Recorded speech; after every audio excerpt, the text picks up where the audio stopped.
All right, welcome to Chop It Up. I am your host, Pastor Kevin Crawley, here in Phoenix, Arizona. Definitely want to first off apologize for last week. Saturday we had some technical difficulties that didn't allow us to do how we normally do, but I appreciate Darian and Raymond who were willing to jump back in on today. So we want to have this conversation.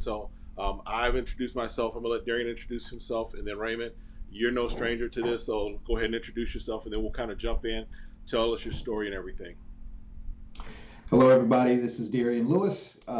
Just happy to be here, and definitely looking forward to talking about this topic again. I think the first conversation was absolutely wonderful, and so now that we've had a chance to kind of digest what all we've been talking about concerning men and mental health, which is a serious, serious issue, Yeah. I'm definitely looking forward to this conversation.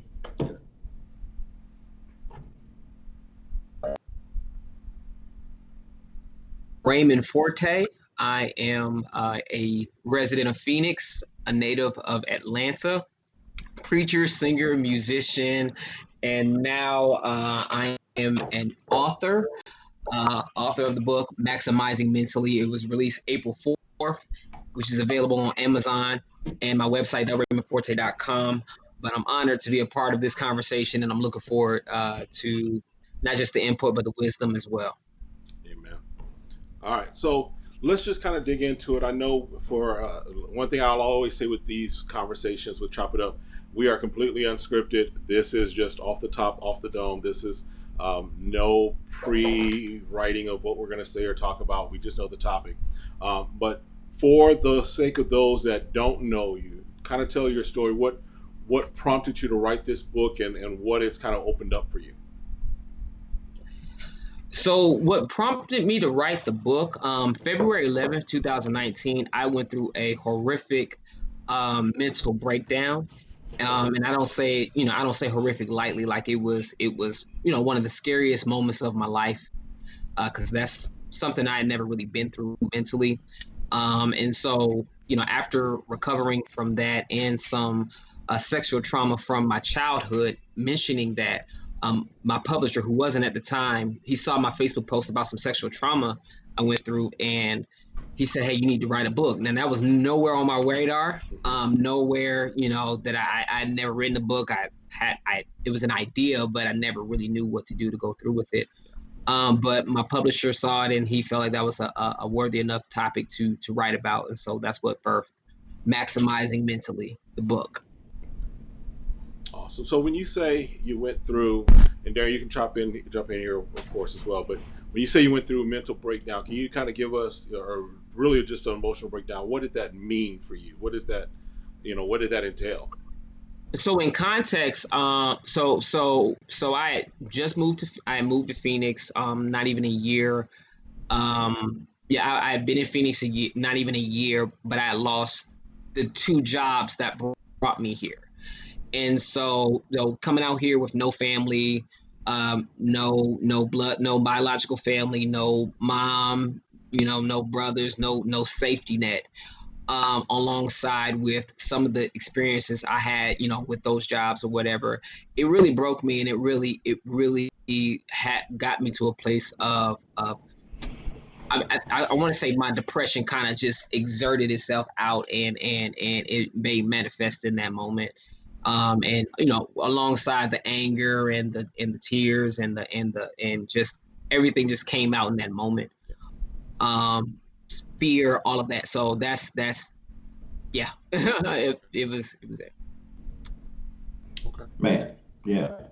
Can you, I know we're kind of refreshing the whole thing, but can you give us just a little more detail on the actual story, how all of that kind of came to be?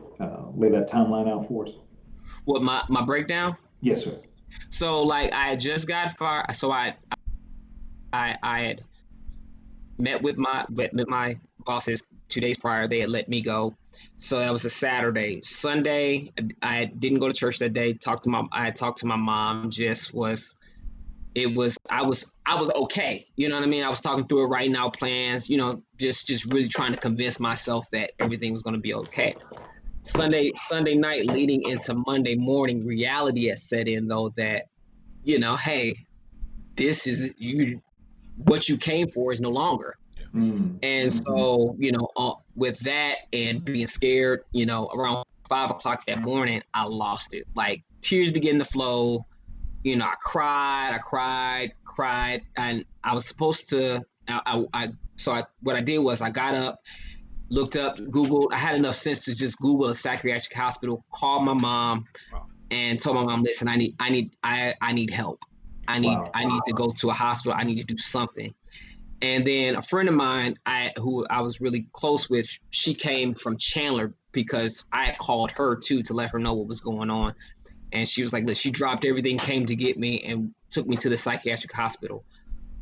So yeah, and from there on, that's when I was able to, from February until that was February 11th, and so the next month I was in therapy. No, 2 weeks later I was in therapy. Um, getting myself together and trying to figure out the meaning of all of that, and yeah. Amazing. Wow. Yeah, so I think one of the key takeaways, just even from that, is having some sense of self awareness.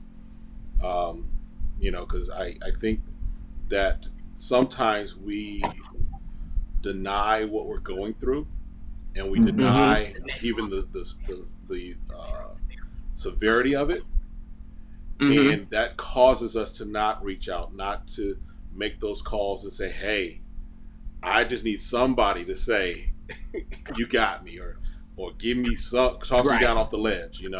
I know for me and Mm-hmm. Darian is kind of that person for me, that if I know that there's something, I can reach out to him and be like, "Hey, bro, look, this is just." But having that self awareness, I think, is key, and I think that that's something that too oftentimes we hear about when people don't have that self awareness, or they don't have that feeling of, I can reach out. So definitely applaud you for Mm-hmm. that. Definitely. Yeah, I don't, just to piggyback off of that, the fact that you had the wherewithal to call a psychiatric hospital, like to even know to look that up, Yeah. something, um, we're all three of us are spiritual, we're Christians, and so to me, we can easily say you were led Right. in that moment. Yeah. Yeah. We could easily say that, but for those who may not ascribe to or even understand that practice, I have to agree with Kevin that to have the wherewithal to know, I not only do I need help, but I'm pretty sure I know the kind of help that ultimately I'm going to have to seek out. Yeah, is huge. But I want to ask a question based on that. What just prior to this breakdown and everything that you lost, how much was your sense of being based on what you felt like you could handle? Wow.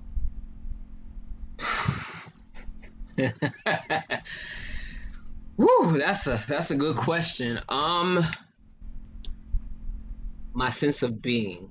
Can you elaborate on that? I'm just Sure, just yeah. sure, no problem. So just listening to your story, listening to your timeline, you confidently moved where there was no safety net. You confidently had positions that I'm sure for them to have released what was already inside of you, the way it did, there had to be some level of confidence that, or at least not on your radar, that they could go away that easy. Yeah. Okay. Mm-hmm. So, there is this subconscious sense of being that we walk into these things where we don't even realize we're necessarily even all that vulnerable. And so it's easy to kind of dismiss um, the stuff we've packed away, if that makes sense. And Mm-hmm. so just, based on that, how do you feel like your sense of being was stripped away? Or do you feel like any of that was once all that came to be, am I making Yeah, sense right I know what you're saying. So yes, I felt like I was stripped. I felt abandoned. That's when my abandonment came out. That's when, okay, I'm just like my dad because I never really seen him work or take care of my mom. You know what I mean? And so I felt like, okay, there I go. And plus, I had a history. I've had a. This was my major. when I lost that job, it was like my first major gig that I earned, that I had worked hard for, and I felt like it slipped out of my hands. You know what I mean? So I guess to answer your question, I felt it was like a stripping, Yeah. and it was a sense of vulnerability that I was not ready for. Yeah. Because I was taking care of myself. I was like, hey, Right. I'm playing at this church. I'm playing with this band. I'm playing. I'm working. I'm making the money. But then when I lost both of those, it was like, oh my God, Yeah. what happened? You know. Yeah. Yeah. Something that you said that I just want to unpack a little, because I think that even as we talk as men, we talk about, was you said, "Oh no, I'm just like my dad." I Yeah. think that even with dads in our lives, because we some of us have had dads in our lives, some of us haven't. But even with dads in our lives, there's still sometimes that father wound, that whether it was because they didn't do, they weren't there, they overdid, whatever it may be, it causes us to, when we face something that feels like I'm re- I'm continuing that cycle, it causes us to be like, whoa, I didn't like it when I experienced it as a son. Now I definitely don't want to experience it as a man, right? Mm-hmm. Mm-hmm. So I think talk about that, even just because don't need to go too deep as far as dad, You're but fine. understanding, because I know for myself, I recognize that I found myself afraid that I was going to repeat the cycle of my dad, right? Mm-hmm. And Mm-hmm. that was when my wife kind of released me from that, and was like, look, you are not him. that Mm-hmm. that for me was just like weight off my shoulders. But understand, times what happens is that that's something we are so afraid of recreating the cycle, that we unconsciously sometimes do recreate the cycle, or at least keep ourselves trapped in the thought of that cycle. And it's key, and I'm glad you brought that up, because um I mentioned my dad, not just necessarily because of the job loss, because I went through divorce prior to. Yeah. You know what I'm saying? Mm-hmm. So with me going through divorce, and then losing both jobs, it was like, okay. And then also, it was the weekend of his death. He had died 9 years prior, Wow. on that same weekend. So so I think a culmination of all of that, just reflect, just and I don't mind. Like, I was that day, I was home all day by myself. I really should have been out just trying to keep myself busy, but I just was idle. But those things begin to play in my mind. Just seeing my dad, not really seeing him in the strength that I needed to see him in. It really, and now and then at that time, okay, now I don't have a job. Now I don't have really nothing to stand on. What do I do? That I didn't know I didn't know what to do in that moment, because I didn't have a blueprint. Yeah. Wow. You see what I'm saying? Yeah. I didn't know. I didn't see how my dad handle tough situations. I didn't see that. So part of that was not really having an identity to follow after, just figuring it out on my own. Yeah. Mm-hmm. Yeah. Mm-hmm. I think one of the things that I definitely picking up on is, um, well, let me put it like this. I think one of the things that men really don't discuss enough of is, what does identity mean to us? Yeah. There's so much outside influence as to what it means to be a man. And, everybody has their opinion as to what manhood looks like. Yeah. Yeah. I'll say this too. I'll go further, because I mean, with the and I don't say this to complain, because we have the list on people have a list on what it means to be a woman. Right. Right. Right. It's very clear. It's very clear. But when it comes to manhood, it's very convoluted. Yeah. Because it's like, is he too tough? Is he too soft? Does he work too hard? Yeah. Does he work hard? Does he work Yeah. not hard enough? Like, it's so the meaning of manhood has become so convoluted that That's we good. don't even have a direct meaning of what manhood is, because it depends on defining it. And how they, because that's a whole nother conversation right there. That's a whole other conversation. Because I've said this before. You know, we hear we hear all the time. You know, some ladies say all men are dogs, right? But one, you attract what you want, so Well, that's a whole other thing. But then also, it's like you want something that you haven't really even qualified yourself to Measure up. receive. You know, so there is the whole thing of it depends, because you're right. The definition of who we are as men, it changes by who, can we just be honest, by who daddy was to her, or Who her to whoever you're granddad talking about. was. And so therefore now I've got to live up to the expectations. Not only do I have to live up to my own expectations of who I am or what I think a man should be, but now I have to live up to the expectations of what people think I should be as a man.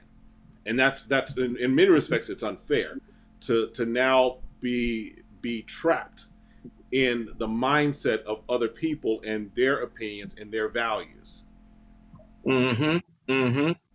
And it sets you up, and it almost sets you up for failure, Yeah, because if you don't measure up, in their eyes, it almost, and I don't say it all the time sets you up for failure, but in an unhealthy situation, it can set you up, yeah, because there's nothing wrong with attain with how can I say this? There's nothing wrong with having the measure of manhood. If it's a high measure of manhood that you've been exposed to, there's nothing wrong with, you know, um, what's the word I'm looking for? There's nothing wrong with having that standard. right. But when that standard is met with unrealistic qualifications and expectations in a healthy environment, and not giving us room to make mistakes, and to be vulnerable, and to then it's almost destined to fail. Yeah, yeah, yeah, I think another challenge that we face with that specifically is that manhood never is given a room to grow. Nope. You know, yeah, it's static. It is here, Yep. and right now you're here, and I can't Yep. see you ever getting up here. I don't even yeah, know how you're gonna do it. Hmm. yeah, It's just yeah, you do not measure up, therefore you are not enough, and it's like this permanent speech, as though you can never grow, you can never learn, you No. can never develop, even Hmm. once you've hit the legal age of 18. It's like where you're almost expected to remain however that you've been introduced to that person. right. And that I know for me personally, that messes with me. Yeah. Now Hmm. I've learned to not let it derail me, Mm-hmm. you know, Hmm. but depending on what you mean to me, depending on how close we are, Hmm. that type of approach can really mess with your own sense of who you are. Like, Yep. okay, well, if you don't think I measure up, do I? Yeah. you know, That's true. and then Because you you, yeah. go Go ahead, ahead. go ahead. Go ahead. Go ahead. I was just gonna say, and then to counter that, you almost have to give even more emotional force into. No, I am solid. No, I am a man. No, and you almost have to be defensive against people that you should be able to be vulnerable to. Yeah. But because Hmm. of that static standard that you can never develop more of, Right. or even beyond. Uh, their own definition or their own expectations, because that's never allowed. You wind up creating this rift, this animosity, this underlying animosity for no reason, Yeah. simply No, because you just weren't allowed to grow. Yeah. and I experienced that because I felt like I wasn't. I felt the animosity. You know what I'm saying? The resentment because I felt like I didn't have room to grow. You know what I'm saying? I didn't have room to be in. Like I got married young. You know what I mean? I got married at 22. So and I got married a year no the year prior. My dad passed, right? February 2010, but I got married. When did I get married? September 2011. And so I being not really seeing a successful marriage, I did the best I could with what I saw, what I trying to do the opposite, but I still felt resentment You know what I mean? Because I felt like I couldn't measure up to, you know what I'm saying, to that. And it's no fault of anybody else's, Right. but it's just I felt that to your point about the animosity, about not measure, I felt that, and that's very real. I mean, very real. Yeah. And I think we as men, we're always in competition Mm-hmm. already. For us as men, we're already in competition against our views of ourselves, about what, other men that we admire and that we look up Mm-hmm. to. We're in competition there.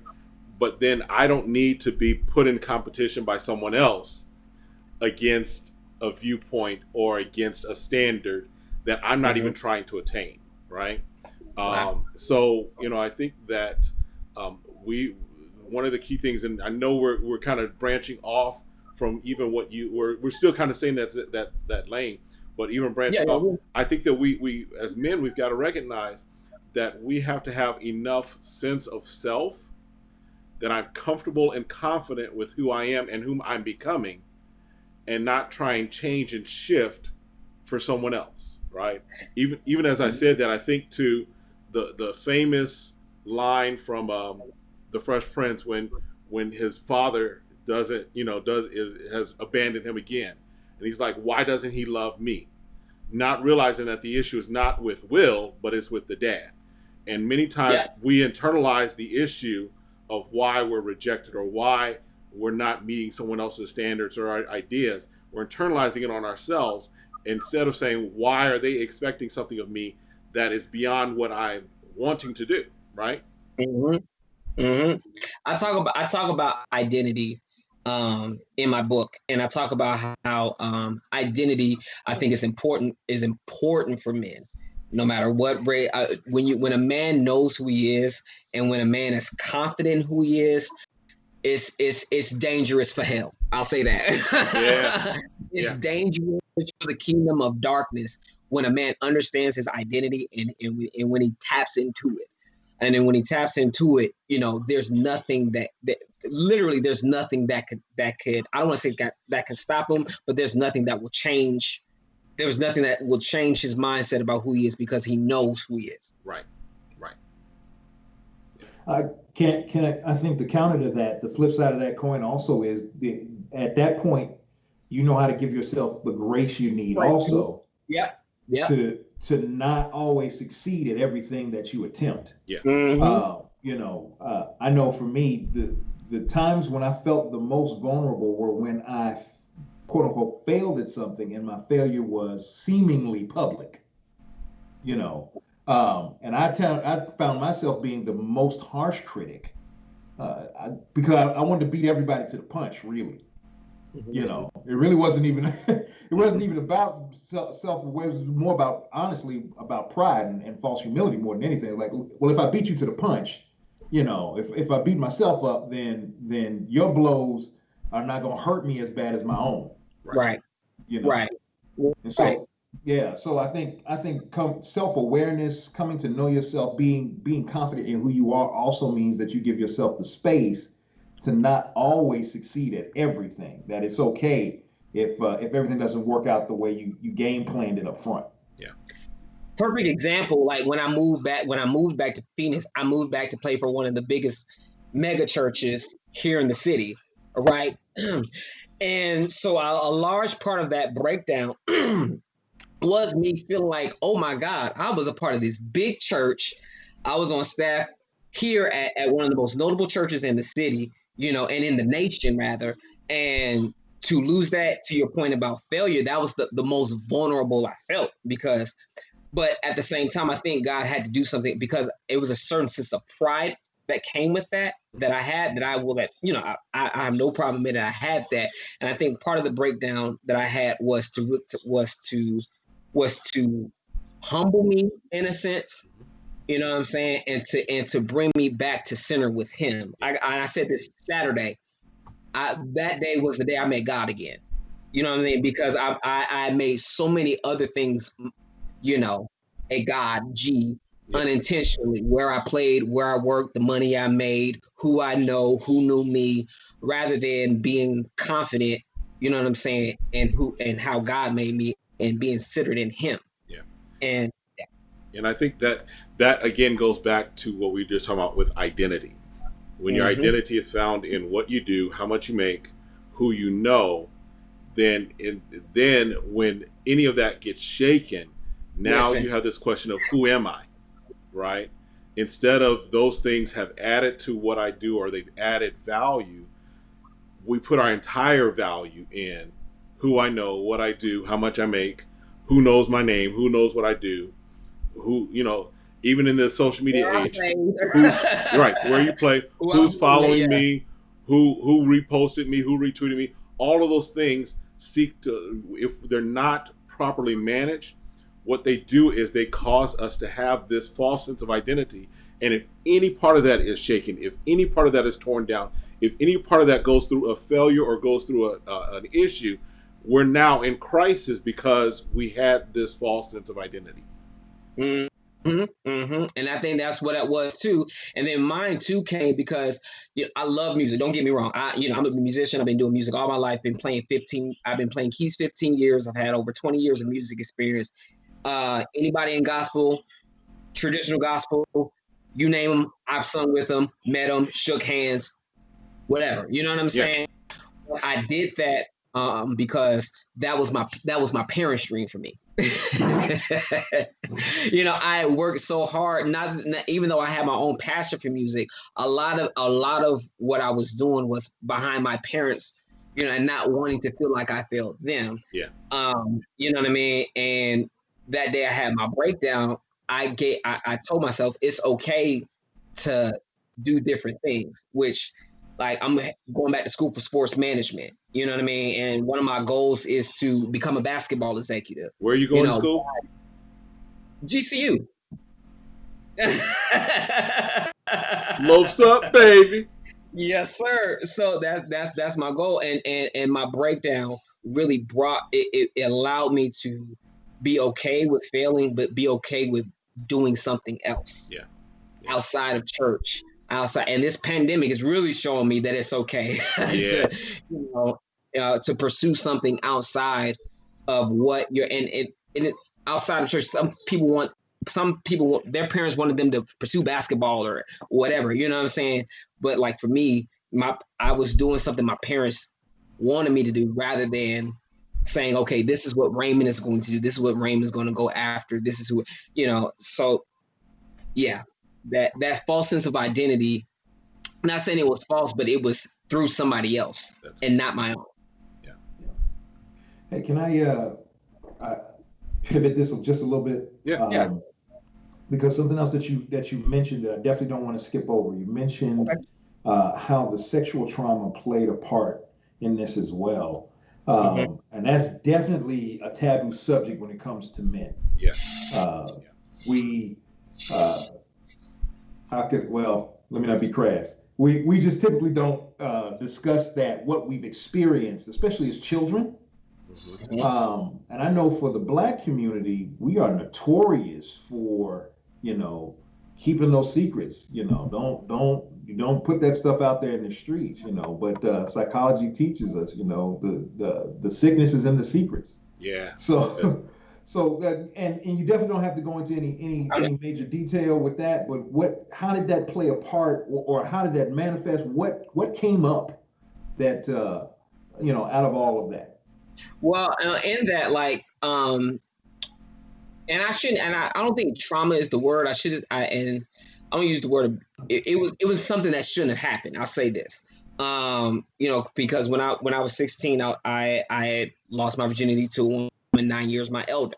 You know what I mean? And so trying to find, and I'm not saying that to say that it was,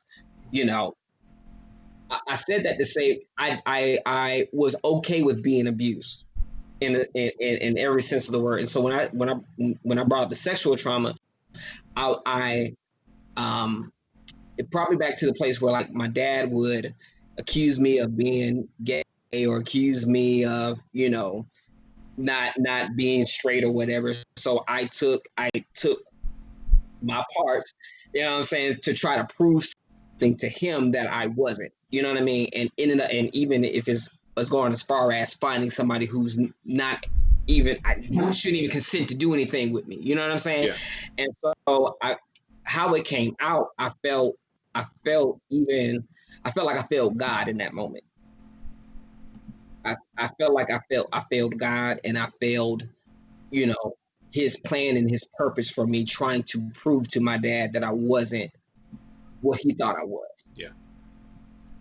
Yeah. And so that's pretty much how that came out. Okay. Wow. Yeah. Yeah. Am I making sense? Oh I yeah. know I No. went all No. over. No. And again, it still goes into, in some respects, identity. Hmm. Because now you're also combating someone else's um, accusations, identity, or how they view you. So now again, you're combating that and doing things that maybe you would not normally have done had it not been for the accusations and for the mindset that someone had, said, well, you got to prove this is what you are, right? So I think Hmm. that's definitely, I get that. That's key. That's key. Hmm.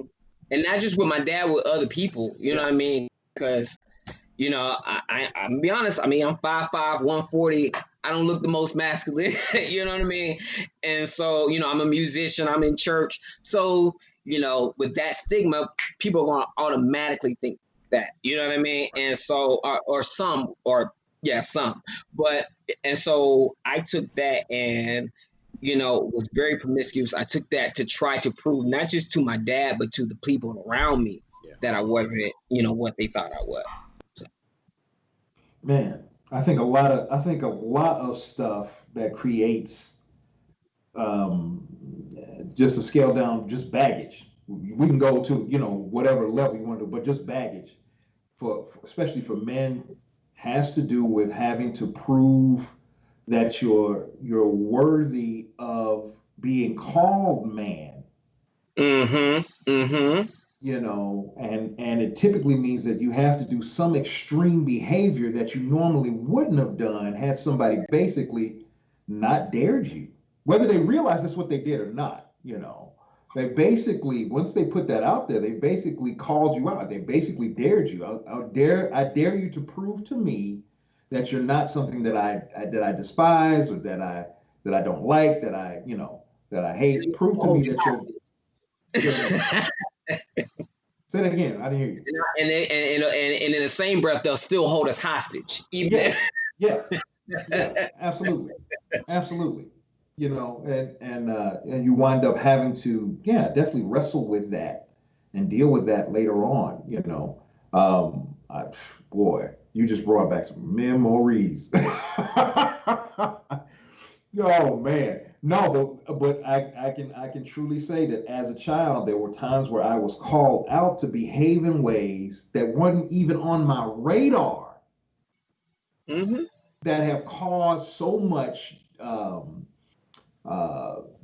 trauma. You know, Mm-hmm.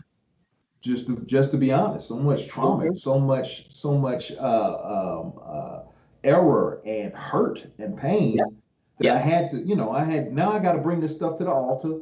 I got to bring this stuff to the cross. That really wasn't even on my radar, but I was influenced to go that route to prove that I was valuable. Yeah. I'll take it a step further. Sometimes the cross out. If we can be honest, the cross isn't always the first place we take it. Sometimes we take it to our jobs.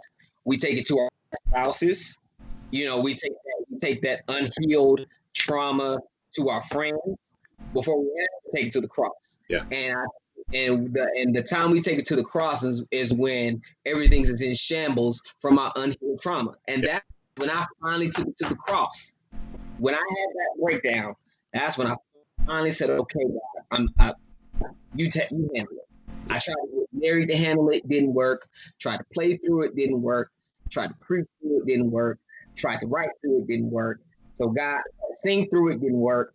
Tried to lead and worship through it, didn't work. Yeah. So God, I have to bring this to you. Yeah. Yeah. And I think that's there's even more with that, because we do take it a lot of different places, a lot of different ways before we bring it to God. But there's also that flip side of that, where we over spiritualize things, Yeah. and instead of, because I want to bring out this because you did something that, if we're honest, in the church probably isn't that common. You sought out a psychiatric hospital. Going back to the very first 5-10 minutes of our conversation, you sought out psychiatric hospital. Now you came to a point where you turned it over to God, Mm-hmm. but you also said, "I need assistance Mm-hmm. more than Mm-hmm. just prayer." And not saying that prayer does not work, because we know prayer works. But the Bible tells us what? Faith without works is dead. So there also Mm-hmm. some practical things. And so I think that we in the church, we have to get over this fear of getting assistance. And can I be honest, as a pastor, it pastoral counseling does not cover everything. Mm. I am not qualified to cover everything that you might come to a pastor for counseling for. And Mm-hmm. so there has to be, even for a pastor, we have to be mindful of, this is beyond my expertise. I Mm-hmm. can't just give you some quick counseling on your marriage or on your trauma. If it's going beyond where I can't listen, I'm going to Well, there's some recommend you go behavioral here. stuff going on. Yeah, there, there's there's more than I can help unpack, right? Mm-hmm. I can point you forward on how to move forward in it, but I can't necessarily unpack all of the layers of everything that happened without the proper training, right? Right. Mm-hmm. So I think that's a key thing. Also, in the church, we have to recognize that just like we go to the physical doctor, it's okay to go to a therapist. It's okay to go to a counselor and have those conversations, so that just like you want your body to be healthy, emotionally and mentally you're healthy as well. And I didn't really know how sick I was Mhm.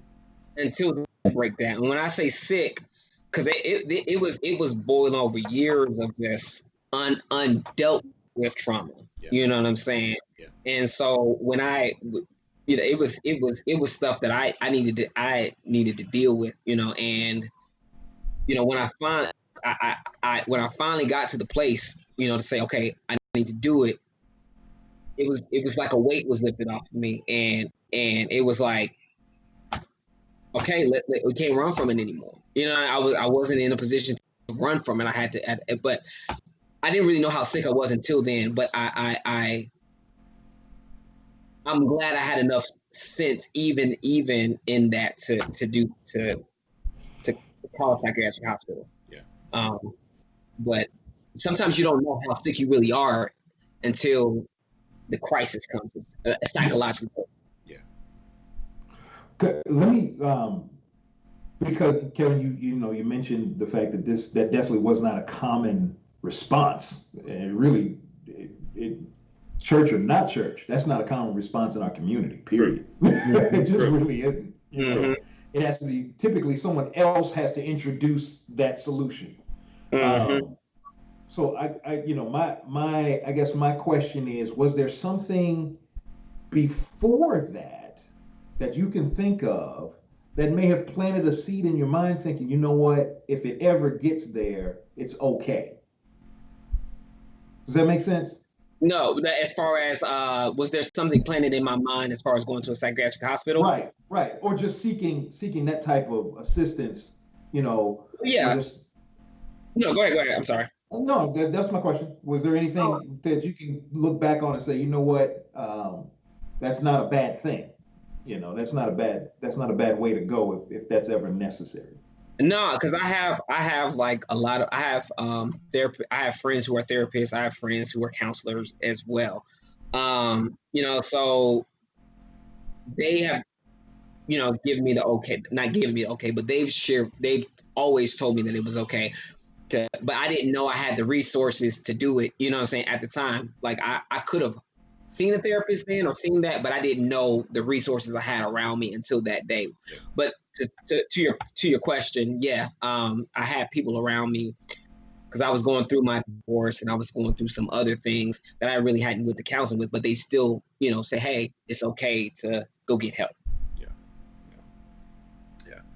And I think that's, for me, I think that's why even with all the technical issues we had on Saturday, I wanted to make sure we had this conversation, and that it could be preserved, because I think, if nothing else, I want people to have the takeaway that it's okay to get assistance. It's okay to have counseling. It's okay to go and talk with someone and have that checkup. I mentioned, before, and our network that we're part of, our pastor, our global senior pastor, has made counseling available to pastors.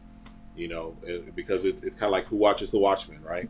Who pastors the pastors? Who helps the pastors that are going through? And so I know that is something that is, like we said, shunned. But if we make it normal, because can we just be honest?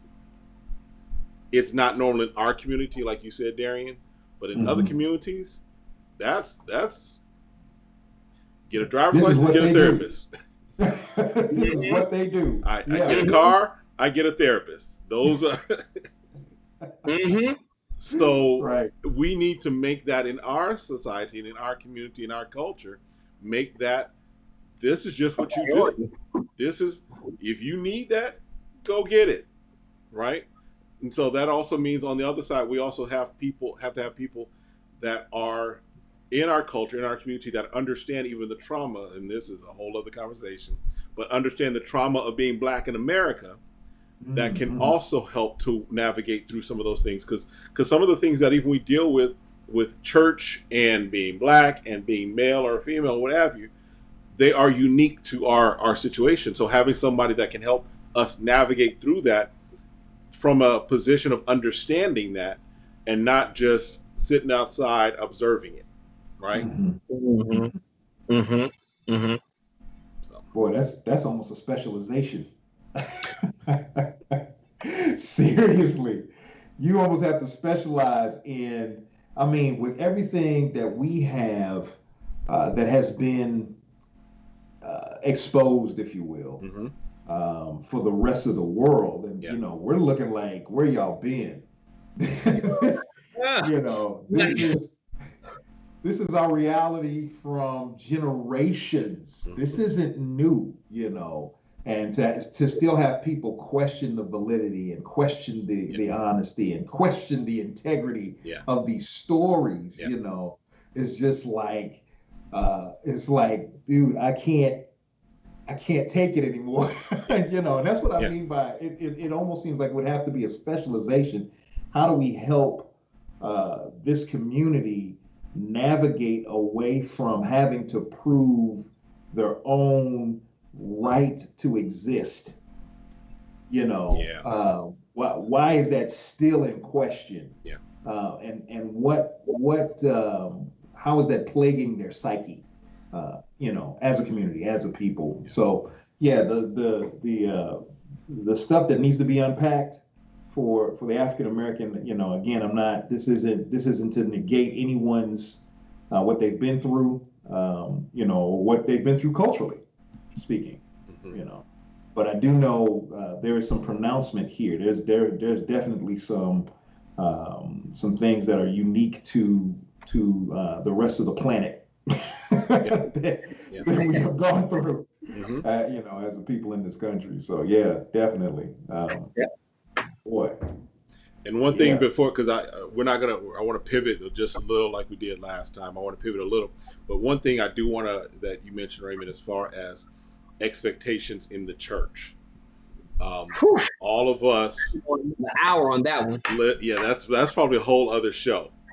Darian, that's probably a series, if we're honest. Woo! Write that topic down. I'll make myself available for that one if you need. But those expectations, and I even, I tell the story of my wife and I. I knew I was called to ministry from an early age. I knew that 7, 8 years old, right? But I knew that I wanted to have my wife in place before I moved into ministry, because in our community, it's doctor, lawyer, pastor, or at least that's the way it was when I was, it was, we even have a relative whose mother was upset with her because she wasn't marrying a pastor. Okay. So those expectations, And then I applaud you, and I say that all of that to say this, and we'll really dig into this probably in another episode. But I really applaud the fact that you are like, look, I exist outside of just being a church musician. I exist outside of being a minister. There are other things that I bring to the table, and I think that, in a lot of respects, I think that we not only has COVID caused us to think about that, but I think that we as a church body and a church society are moving to the mindset that, you know what, I can love God, I serve God, but my mountain that I'm called to doesn't have to solely be in the church. I can exist in business. I can exist in social media. I can exist in entertainment and still be a faithful believer and still be effective and impactful, but not feel like I'm tied down to I can only do things for the church. Yeah. Oh, listen. Again, I can go on that all day, but we won't. But I'll say a part of my breakdown was I didn't meet the expectations because when you get like let's just when you get a job that I got when I moved here, Mm-hmm. it's expected of you. Oh, you better not mess that up. Right. Or or if you get or something happens to you, or if you get fired, then well, what did you do, or you didn't live up to the expectation, or you're really not as good as you are, or all of that. So that expectation was really was a part of my breakdown too, because I felt like, oh man, now everybody's gonna make fun of me because I got fired from there by that person, and now what? That's gonna make me even question my worth as a musician. Yeah. You know what I mean? Yeah. So yeah, that. But to your point, that was the best thing that could happen to me, because for 30 years of my life, I identified myself as a church musician and a singer, everything in church. And that's because my parents had my brothers, and I don't want to go too deep into it. My brothers and I had a quartet group, right? And so we were traveling all over. That's why I said earlier, anybody in traditional gospel that you name them, I met them or sung with them. And so, my parents, alongside all of the adults that were around us, made us believe that this is what God has called us to do. So you need to put all of your energy into this. And it took me 30 years to realize that I could do something else outside the church. Yeah. It took me 30 years to realize that I can be in sports management. It took me 30 years to realize I could pursue a career, you know what I'm saying? And because I was conditioned to believe that because I'm gifted and because I'm in ministry, then I got to give my life to that. Yeah. Yeah. To the building per se. Right. Right. Yeah. Yeah. I think that's key. All right, so we got a few minutes left, and I do want to, since you are moving into sports management at GCU, hopes up. All right, I do want to. I know we kind of talked about it just a little before we came on, but the news of the Marlins having 8 players? 8 players positive. Listen, this is. I don't give COVID any praise or anything, but we do have to use wisdom, and this is, there's even a lot to unpack with that as far as sports and this pandemic and the rush back, but kind of talk to me about what your feelings, your thoughts are on that, man. I think sports, although it's I mean, I love sports, but I think with the pandemic that hit us, I think sports shutting down was a good thing. Reason being because we were able to now face the issues that we need to face, although I'm glad it's back.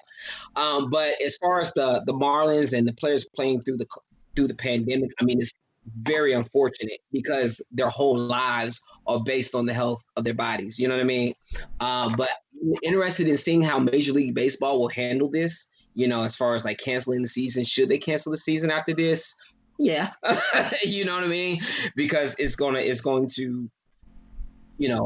kind of threaten the spread now. But it's really unfortunate. It's really unfortunate.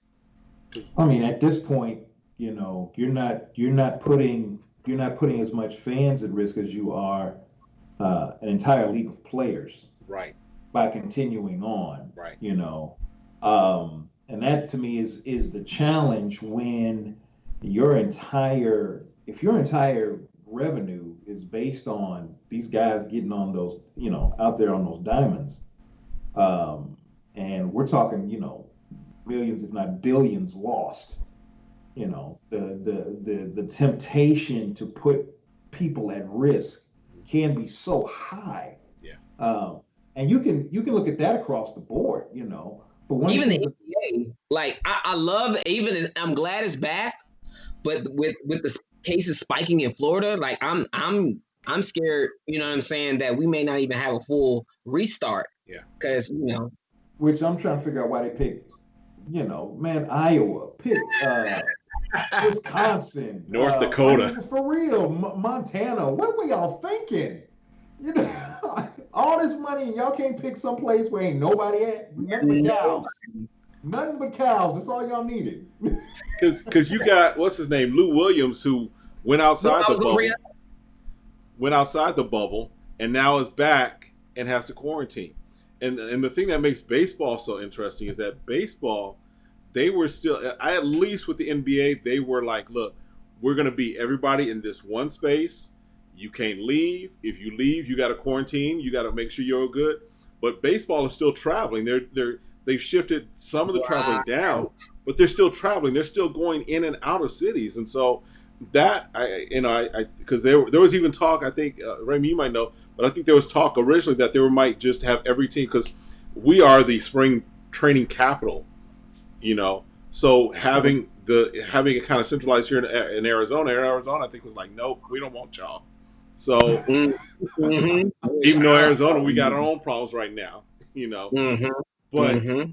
I think that there's been a rush to get back to things, and just been like, you know what? Let's be okay.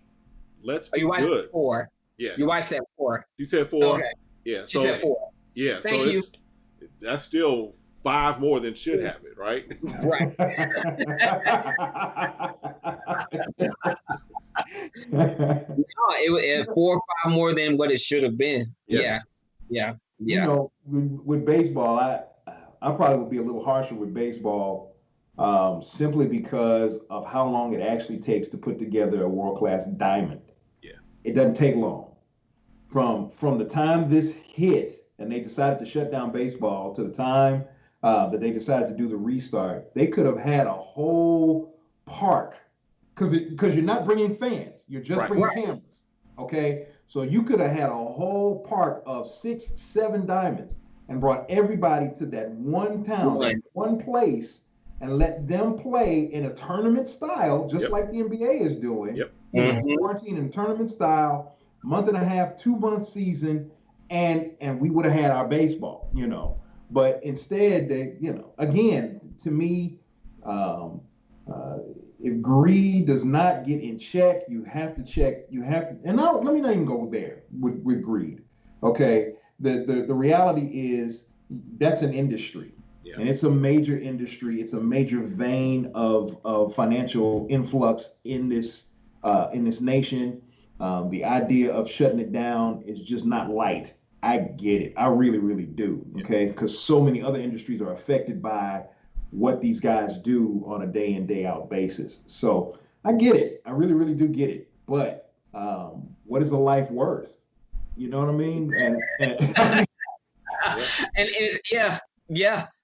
what is a life worth? They're already putting their bodies, through all of that rigor that they do season in and season out. They've got a short shelf life. Yeah. I don't care what sport you're playing. Of course, baseball has the longest, but it's still a shelf life. At some point, you got to stop playing. Yeah. Well, let's not bring more damage. Let's not risk more damage. Right. Let's not risk that shelf life getting even shorter. Yeah. They may kick it, but statistics have proven that this stuff doesn't just go away, man. It's not a cold. Yeah. You know what I mean? There can be damage to lungs, damage to internal organs, things like that. Anyway, I'm going into a bunch of extra detail, but that's probably why I feel a little less empathetic when it comes to the decision makers of baseball. Because to me, it's like, dude, people throw up new ballparks. City approves a ballpark in January. We voted it in. Yeah. It's up by March. Right. Right. Yeah. Yeah, Grass and all. It's up by March. yeah. It's ready. We ready to run on that thing. What more did you guys need? Because you can't have anybody in these benches. You can't have anybody in these. You're not selling seats. And so now I'm concerned for football because Yeah, football is yeah. still saying we gonna go. You know, we're not. First of all, we're not gonna talk about the Washington football team and their new name, football team, as generic as you can get. Um, Right. That's but that's gun shy. That's gun shy. We don't know what to say because if we say anything, someone's gonna be mad. That's right, just being gun shy. right. We're gonna let y'all sit with this football team name for a little bit, and then maybe we'll slide in and just unveil a logo, and everybody will be happy that we're no longer just the Washington football team. That's what that is. That's hilarious. But Yeah. I'm Oh my concerned with the God. football season. I know they're still talking about they're on track, and but because one of the things I think they said was after the game, no more jersey swaps and no more dapping each other up and everything. It's like, hold on, I just been grinding again, pounding, running up against you, tackling, Right. whatever, and now after the game, I can't even give you a dap or nothing. That doesn't make sense. But that I'm a little concerned for football because that again is Full a similar situation to baseball. And it's a full contact sport Yeah, too. You know what I mean? So But you know what? I just feel like people are not slowing down long enough to really think this thing through. And hmm and the people that are making these decisions are not allowing outside voices to really have the influence that it should have. Because immediately I started thinking, okay, there's still a way to quarantine these situations. yep. At the end of the day, you still got to clean the hotels, you still got to clean the eating areas, you still got to do all that stuff. Just like the NBA would rent out entire hotels to make sure that no one, they weren't sneaking in groupies and what have you. You can you can still do that. There's too much money being passed for them to not take these types of precautions. Yeah. You can control travel. You can control lodging. You can control logistics to and from stadiums. You can lock down. You can do all of this stuff and make sure for the next 3 months that wherever you go, no one's been. Yeah. It's been thoroughly cleaned, thoroughly sanitized. They can make that happen if they really, really wanted to. Yeah. But again, to me, they're just not. They're not thinking all the way through. Right. Man, look, make it a financial penalty. You break this quarantine, not only do you have to quarantine, but you got to give up your three next checks. Yeah. And that's what the NFL is doing too. The NFL is cracking down on that. And I got a post from my ESPN app with the NFL cracking down on players who are taking certain health risks Mhm. and things like that. And then I think the NBA is coming down harder too since the Lou Williams situation. So You yeah, have to. You have to. And they got a snitch Because line in the NBA. They got the snitch line. Yo, yes they do. Lou's just dipped out, and I got him on Instagram with a couple of honeys. So what we gonna do? shut him down. Shut him down. Shut him So, down. yeah. No, yeah, because now you playing with my life. If Mm-hmm. I was a player, I'm sorry, that snitch line would get blown up because you Yeah. playing with my health, man. Yep. Which Mm-hmm. means you playing with my money. Yep. No, Yep. Yep. Yep. no, No. we can't do that. All right, well, guys, we are coming up to the end of our hour. I enjoyed the conversation again. Thanks for everyone that did pop in and viewed this and participate in the conversation in any way as we've been talking with Raymond Forte. Hey, Raymond, go ahead and tell us again your book, where we can get it. A couple of different places. Okay. I've got the graphic up there, but go ahead and tell us Okay. that. All right, the graphic is up. This is my book, Maximizing Mentally. It is available on Amazon and it's also available on my website, www.theraymondforte.com. When you purchase it from my website, you get it autographed. And you can follow me on Instagram and Twitter, The Raymond Forte, and on Facebook, Raymond Forte as well. Awesome. All right, Darian, go ahead and give your social media just so anybody wants to connect with you. They can do that as well. You can find me on all platforms. Win with Darian. That's where I'm at. All right, awesome. So again, appreciate you guys having the conversation. We got some topics for the next few weeks as well. But Raymond, definitely appreciate you coming on board. We're definitely going to make this not the last time that we have you on, as even as we're working to get this together. But we appreciate everyone. This has been Chop It Up. Uh, we'll see you again on Saturdays at 3 o'clock. Any changes, we'll let you know. All right. Take care, y'all.